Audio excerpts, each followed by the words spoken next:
नमस्ते दोस्तों, आज की इस वीडियो में हम लोग समझने की कोशिश करेंगे कि कैसे इंडियन रुपीस में धीरे-धीरे गिरावट आ रही है और इससे आप पर क्या असर पड़ता है। सबसे पहले हम लोग समझेंगे कि रुपया यानी पैसा क्या है। जैसा कि मैं पिछली वीडियोस में आप लोगों को बता चुका हूँ कि दुनिया के अस्तित्व में या फिर दुनिया जब अस्तित्व में आई, तो शुरू से जो है रुपया अस्तित्व में नहीं था। शुरू-शुरू में जो व्यापार होता था, वो बार्टर सिस्टम से होता था। बार्टर सिस्टम से यानी कि अगर आपके पास में गेहूँ है, अगर आप एक किसान हैं, आपके पास में गेहूँ है, तो वो गेहूँ जो है आप दूसरे जो चावल उगाने वाले किसान हैं उसको देते थे और उसके बदले में जो है चावल लेते थे। कुछ इस प्रकार से जो है बार्टर सिस्टम जो है काम करता था।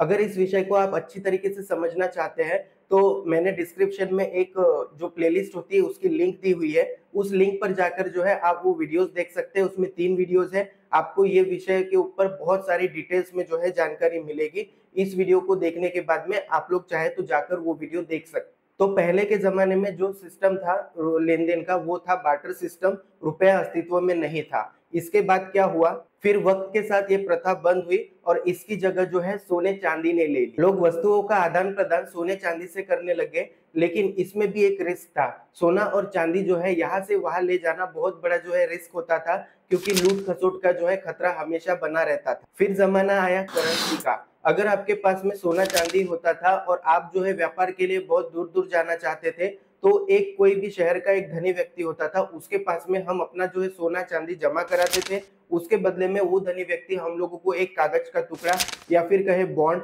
या फिर कहे करेंसी देता था और वो करेंसी लेकर आप किसी दूसरे शहर में जाते और वो करेंसी वहाँ पे जमा करवाते, तो आप लोगों को उसके बदले में वस्तुएँ मिल जाती थी। और यही धनी व्यक्ति जो है आगे चल के बैंक में तब्दील हुए या फिर बैंक में जो है कन्वर्ट हुए, ये आप मान के चल सकते हैं। तो आज से कुछ 50 साल पहले तक जो है हम लोग गोल्ड बैक करेंसी का यूज़ करते थे, जो गोल्ड से बैक होती थी, यानी उसमें जो है गोल्ड और चांदी का जो है एक बैकअप होता था। लेकिन अब जो है गोल्ड बैक करेंसी का हम लोग जो है इस्तेमाल नहीं करते हैं। तो आज की ये जो करेंसी है, इसको फिएट करेंसी कहा जाता है और ये जो फिएट करेंसी है, ये किसी भी सोने या चांदी से बैक्ड नहीं है। इसके लिए जो है इसको जो है फिएट करेंसी जो है कहा जाता है। अब आप समझ गए होंगे कि रुपया क्या है और ये काम कैसे करता है, ये अभी हम आने वाले टाइम में समझने की कोशिश करते हैं। अब हम समझते हैं कि ये काम कैसे करता है। जैसा कि आप सबको पता ही होगा कि स्टॉक मार्केट में स्टॉक्स का लेन-देन होता है या फिर शेयर मार्केट में शेयर्स का लेन-देन होता है, प्रॉपर्टी मार्केट में प्रॉपर्टी का लेन-देन होता है। वैसे ही जो है एक करेंसी मार्केट होता है, उसमें करेंसीज का लेन-देन होता है। इसको करेंसी एक्सचेंज भी जो है कहा जाता है और करेंसी एक्सचेंज में जो है करेंसीज का लेन-देन के साथ में करेंसीज की वैल्यू भी डिसाइड होती है उसकी डिमांड और सप्लाई को देखते हुए, कि किसी करेंसी की डिमांड कितनी है और उसकी सप्लाई कितनी है, इसको देखते हुए जो है करेंसीज की प्राइस जो है सेट होती है। अब लौटते हैं मुद्दे पर कि क्यों आखिर में रुपए या पैसे की जो है वैल्यू धीरे-धीरे घट रही है। हम यानी इंडिया ज्यादातर चीजों का जो है इंपोर्ट करते हैं और एक्सपोर्ट कम करते हैं। तो हम लोगों को जो भी चीजें इंपोर्ट करवानी है, जैसे कि तेल हो गया और भी बहुत सारी चीजें, जैसे मोबाइल्स हो गए या फिर आईफोन्स हो गए, तो इसको इंपोर्ट कराने के लिए हम लोगों को डॉलर्स की जरूरत पड़ती है, क्योंकि डॉलर जो है दुनिया की एक विश्वसनीय करेंसी है और सब देश जो है डॉलर को अपना एक्सपेक्टेंस देते हैं। तो इसके लिए जो है डॉलर्स को हम लोगों को बाई करना पड़ता है, डॉलर्स को हम लोगों को खरीदना पड़ता है और ये जब हम लोगों को डॉलर खरीदना पड़ता है, तब हमारे रुपए में जो है गिरावट हम लोगों को देखने के लिए मिलती है और इसीलिए जो है जो डॉलर के बदले में रुपए की वैल्यू है ये गिरती है। अब बात करते हैं कि रुपया अगर गिरता है तो इसका आप पर क्या असर पड़ता है। अगर रुपए में लगातार गिरावट होती है तो इससे जो है इन्फ्लेशन बढ़ता है और इन्फ्लेशन बढ़ने के साथ साथ आपकी सैलरी तो नहीं बढ़ने वाली, आपकी सैलरी तो साल में एक बार ही बढ़ने वाली है। तो इसकी वजह से जो है इसका सीधा-सीधा असर आपके पॉकेट पर पड़ता है। इसी के साथ-साथ अगर आपने कुछ निवेश भी किया है, यानी कि इन्वेस्टमेंट भी किया है,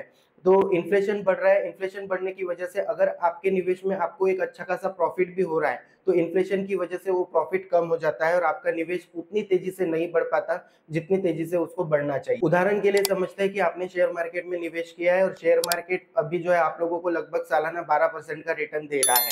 तो 12% का अगर आपको रिटर्न दे रहा है, तो उसी के साथ-साथ इन्फ्लेशन भी 6 से 7% बढ़ रहा है। यानी कि इन्फ्लेशन को अगर आपके जो मुनाफा है या फिर आपका जो प्रॉफिट है उसमें से घटा दिया जाए, तो आपके पास में सिर्फ 6 या 7% ही बचता है। तो इस तरीके से हम लोग ये समझ सकते हैं। एक उदाहरण से इसको और समझने की कोशिश करते हैं कि अगर आपने किसी एफडी में पैसा लगा कर रखा है या एफडी करा रखी है, तो एफडी में आपको 5 या 6% का इंटरेस्ट मिलता है, लेकिन महंगाई भी 5-6% या 7% की दर से बढ़ रही है। तो आज आपने एफडी में जितना पैसा लगाया है, आज से 5 साल बाद, 6 साल बाद, 10 साल बाद वो उतने का उतना ही रहेगा।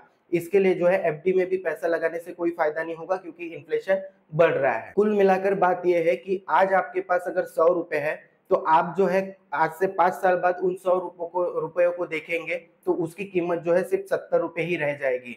और इसी तरीके से जो है इन्फ्लेशन काम करता है, और इसी तरीके से रुपए में अगर गिरावट आती है तो ये आपके ऊपर इम्पैक्ट करता है। इसका सीधा सा जवाब है इन्वेस्ट करके या निवेश करके। अब बात आती है निवेश किस में करें। अगर हम शेयर मार्केट में निवेश करते हैं तो हमको सालाना 12 से 15% का जो है इंटरेस्ट मिलता है, ऐसा जो है जानकार लोग बताते हैं। और सालाना 12 से 15% जो है हम लोगों को जो है एक बचत होती है, ऐसा जानकार लोगों का मानना है। लेकिन साथ ही साथ में 6 या 7% की जो महंगाई है, वो महंगाई दर बढ़ रही है, तो सालाना उसमें भी घट होती है। तो आपका जो इन्वेस्टमेंट होता है उसके ऊपर आपको 5 या 6% का ही प्रॉफिट होता है। अगर बात एफडी की जाए तो एफडी में आपको जो है बहुत ज्यादा अच्छे रिटर्न्स नहीं मिल पाते, क्योंकि एफडी में 5-6% ही आप लोगों को जो है इंटरेस्ट मिलता है, और 5-6% जो है महंगाई भी बढ़ रही है। तो जो आपने पैसा आज लगाया है उस पैसे की वैल्यू, भले ही आपको पैसा बढ़ के मिले, लेकिन उस पैसे की वैल्यू जो है 10 साल बाद या 5 साल बाद उतनी होगी जितनी की आज है।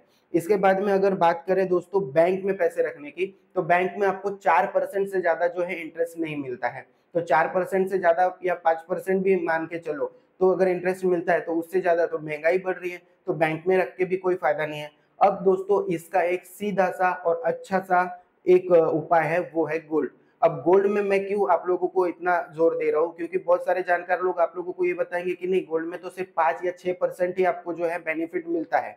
लेकिन गोल्ड में अगर आप अपना इन्वेस्टमेंट रखते हैं फिजिकल गोल्ड में, और फिजिकल गोल्ड अच्छी तरीके से बाई करने का तरीका मैं आप लोगों को नेक्स्ट वीडियो में बताऊंगा, तो आप लोग इन्फ्लेशन को बीट करने के बाद में, यानी कि जो महंगाई बढ़ रही है 5 से 6%, उसको कम करने के बाद में 8 से 10% आप लोगों को जो है मुनाफा इसके ऊपर जो है मिल सकता है। तो दोस्तों नेक्स्ट वीडियो में मैं आप लोगों को बताऊंगा कि गोल्ड में इन्वेस्ट करने का सही तरीका क्या है, और इसके लिए आप चैनल को जो है सब्सक्राइब कर ले। वीडियो अगर पसंद आता है तो अपने दोस्तों के साथ शेयर करना ना भूले। आज के लिए बस इतना ही। Thank you.